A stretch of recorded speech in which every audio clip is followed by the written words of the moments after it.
Hello, welcome to another episode of Goldust Circle podcast. Now today we're going to be talking about the theme money mindset and the power of financial advice and why it is kind of important to get financial advice. Now I'm going to allow our guest today to introduce herself to us. So can you introduce yourself to us, Nadia? Yeah, thank you very much. So my name is Nadia Enver and I'm from Nadia Enver Financial Planning. I'm a financial planner and I'm on this lovely podcast today and I'll be talking about all things advice and money. I've been doing this since January this year, so it's been my first year, and really loving my job. It's not really, it doesn't really feel like a job when it's something that you're really enjoying, you know. That's true. I think I use my skills now. I've found a way to positively use my skills in my career. Brilliant. So I'm going to start by asking you, what is your relationship like with money growing up? Like, what did you learn about financial? Did you know about anything of finances? What was your relationship like with money growing up? Yeah, it's a good question. To be honest with you, growing up there wasn't really much financial planning. I think really generally, I was born in 88, so I grew up in the 90s, and I don't really, definitely where I came from, my background, it wasn't really talked about. We learnt the importance of hard work, and we learnt that you can get money from working hard. And you know, my dad still is a businessman, and very successful in what he did, and that was something that I grew up aspiring to be like, you know. So did I really know about? No, I didn't really know about financial planning, and I think that there's a real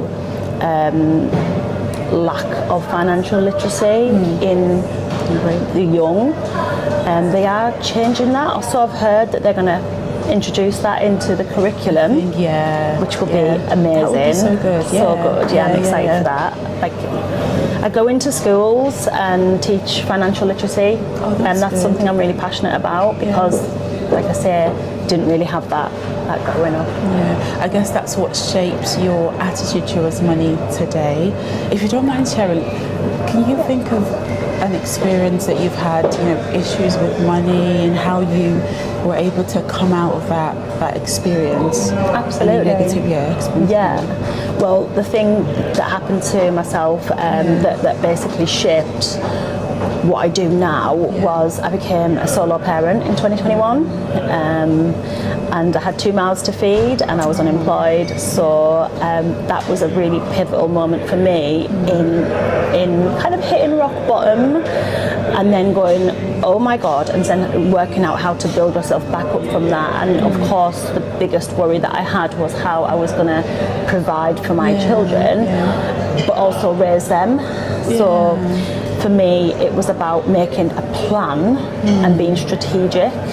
And it didn't happen overnight. It happened over a few years where I kind of just, I suppose you could say, sorted myself out and picked myself up and then had a plan. And then now I'm doing, you know, something that does, or at least helps others do that and provides a plan for other people to get to where they want to be from A to B, so to speak.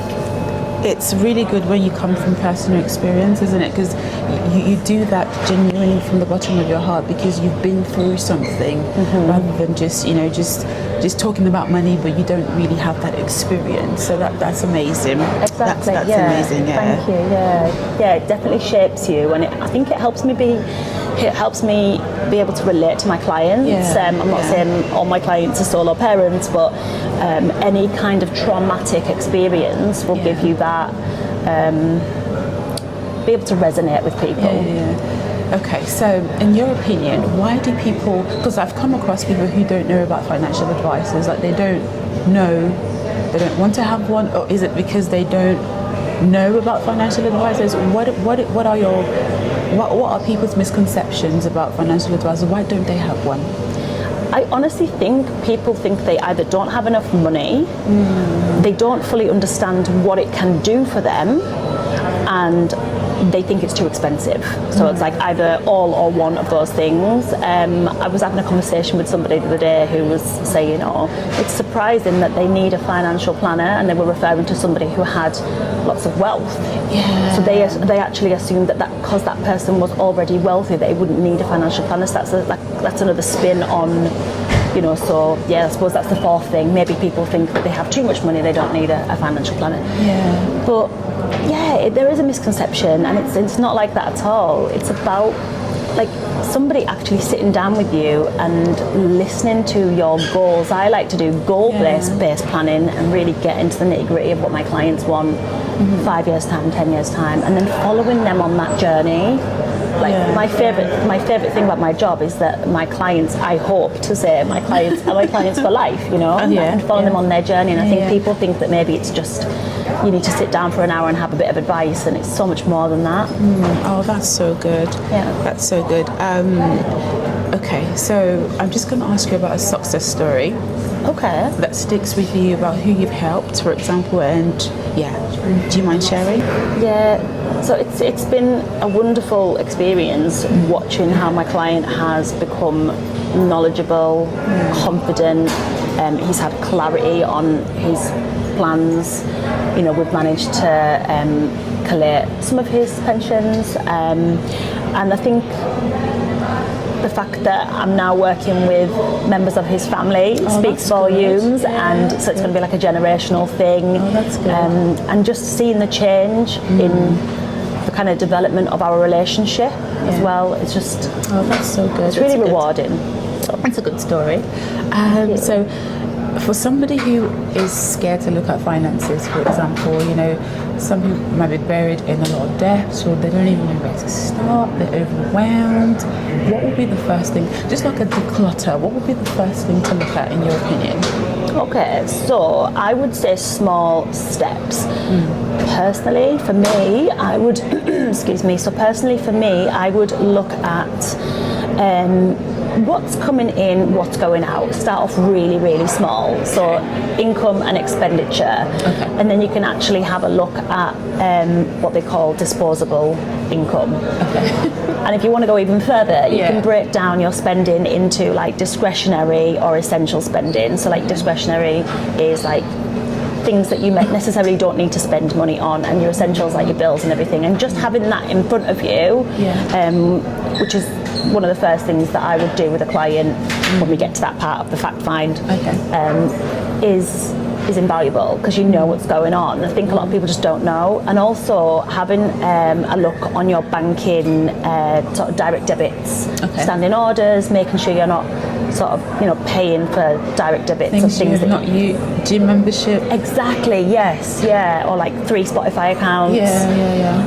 So I think start off small baby steps, and also just don't be afraid to ask for help. A lot of people have this, like we said, misconception that you're going to get thrown a massive invoice just because you've had a chat with a financial advisor. It's not like that. We're here to help. But I've heard some people say financial advisors don't look at you or touch you if you don't have up to, let's say, £500,000 in your bank account. So to be honest, there are probably advisors out there that maybe have grown to a certain size that they can maybe feel that it's they're at that level where they maybe can do that or want to do that. I personally don't particularly have a sort of limit or a level. I like to help people. I'm very early on in my career, but I think just being able to help in the community and things is nice. You shouldn't go around thinking about what you can get out of things, because I'm a true believer in you don't give to receive, and I think that if you can go with that morale, then it just feels good. I think it comes back to you in other ways, if that makes sense. That's a good one. So what does financial confidence mean to you? I think the one word that stands out is clarity and understanding as well. So financial confidence might not necessarily mean that you're confident that you have lots and lots of money. It's about a strategy, a plan. So for me, on a personal level, I now have financial confidence. In 2021, I didn't. And the difference is that I have a plan, and I know that in X amount of years, I'll be where I need to be if I keep going. Yeah. Okay, that sounds so good. So Thank you. What would you tell your younger self? I know obviously you didn't grow up with money, but you grew up with the mindset of working hard. You know, what would you tell your younger self? The things you know now, what would you tell your younger self to look out for? The younger generation as well in terms of money. 100% start early, even if it's just a little bit, because of compounding. We know, right, that compounding is so crazy when you actually look at what you can achieve just by starting early. One of my youngest clients is like 21, and it blew my mind when she actually showed so much passion around like investing and like retirement planning, and I was like, I'm just so in love with you, like you need like you're an advocate, like and I was just thinking if I'd started when I was her age, I would be so much further on. So definitely starting early is the biggest tip I would give anyone young or thinking, I don't need that, I'll do that when I'm in my 30s, my 40s. It's like, that's always a good time if you haven't. Like the best time is today. But how do you develop that interest? Some people just don't really care about that. How do you develop commercial awareness? Can we say that? How do you develop that interest? Well, that's the thing. I mean, me personally, you could say I definitely didn't develop it until I kind of had to, right? And so it was also, social media wasn't how it is today. So I think that younger people are more interested in it due to the fact that people like myself are going on to like Instagram and Facebook and things and sharing the knowledge. I'm an everyday person, and I'm sharing what I've learned and going like, no, that you can do this too and you can start now. So I think that in the years to come, we will see more and more younger people sort of managing their finances. Yeah, that's good. So for those who have experienced financial setbacks, maybe they were, very confident, they had a planned strategy, because things don't always go the way you plan it to. So if you've experienced financial setback, for example, what mindset, in your opinion, should you have just going forward? Yeah, I think don't put too much pressure on yourself, because a lot of the time when you have a setback, it can overwhelm you, and you might think, oh, I failed now, and then how do I get out of this kind of like hole? Lick your wounds for a little bit, that's fine and that's normal, but definitely just starting off small, like I said, having a look what comes in, what goes out. If you feel like you can't manage that, then having a chat with somebody, it doesn't even have to be a financial advisor, just ask for help. There's lots of like help on the internet. You can have a look and follow financial advisors, like I say, on Instagram, and just get knowledgeable about it. Don't think that a setback is for the rest of your life. You can rewrite your story. If I can, anyone can. No, that's good. That's good. So how do you personally, stay calm when, let's say, money worries creep in? Because I know there are times when, how do you personally stay calm? No, honestly, what I do, children. I know, right? Well, wait till they're in bed, then honestly sit down and log on to I check my bank's balance at least once a day, if not twice a day. So I might be abnormal for this, I don't know, but I check thoroughly, and that calms me because I know I'm okay. So if I know what's in my bank account, I won't overspend. There is other things you can do, like you can have 3 bank accounts, one for your spending, one for your saving, and then one for your bills. And that can kind of like create little money pots in your head, and then you're not overspending in certain accounts. But I think just keeping on top of it helps you feel calm, and that all goes back to kind of having that knowledge. But if you're talking from like a holistic point of view, I would say exercise, I would say eating well, not overdoing it on the wine in the evenings, which I don't do anymore. But yeah, just kind of keeping healthy, and keeping healthy keeps you strong. Yeah, definitely. Oh, that's good. I like that so much. So, in your opinion, what does a legacy mean to you? Protecting legacy. What does the word legacy mean to you? So, legacy for me feels like building something that could potentially be something that's going to grow, but also be passed down to the next generation, whether that's your children, your grandchildren. It's about sort of leaving that legacy behind. And I think also it's about, like you said, protection. So looking at ways to protect your legacy. I'd say that was it. That's good. Right. So, what's one small financial action you recommend to the listeners to do? Small financial action that would go a long way. Tips, in your opinion, you could give to them? Other than micro-learning financial education, I would probably say starting off by looking at, like I said earlier, what's coming in, what's going out, and then making some sort of plan as to, do you need those outgoings to go out? How can I retain more? Where else should that be going?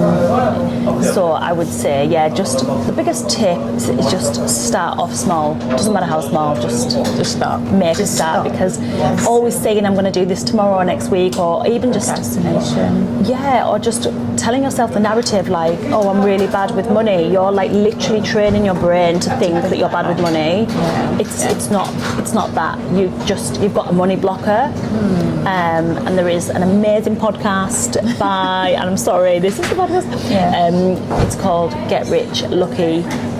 And I won't say that word, but she talks about money blockers and how, as a child, what our lived experience teaches us to sort of have these blockers in place. It's amazing how money is more psychological as well, with your mindset. It's not just about getting it, it's you need to have the right mindset to actually retain it. Absolutely, yeah. You need to believe that you're worthy of that money, because a lot of us don't actually. It goes back to being insecure or having traumatic relationships with people. We often think that we don't deserve that, so we'll sabotage it. It's so interesting, the psychology behind it. So that's another top tip, work on yourself, and the good things will come. Wonderful. So finally, if the listener wants to reach out to you, what's best? How can they contact you and reach out to you? Yeah, so my website, which we can maybe link on the podcast, Instagram, so Nadia_Enver_FP, and I'm sure we can maybe just link some things. And I'm always happy to sit down and kind of have a chat with anyone. I work remotely as well. Over Teams or Zoom, or I can meet face to face if it's kind of Cumbria based, where I'm from. Okay. Yes, Cumbria. Wonderful. Thank you so much for coming today. Thank you for having me, Tommy. It's been a pleasure. Thank you.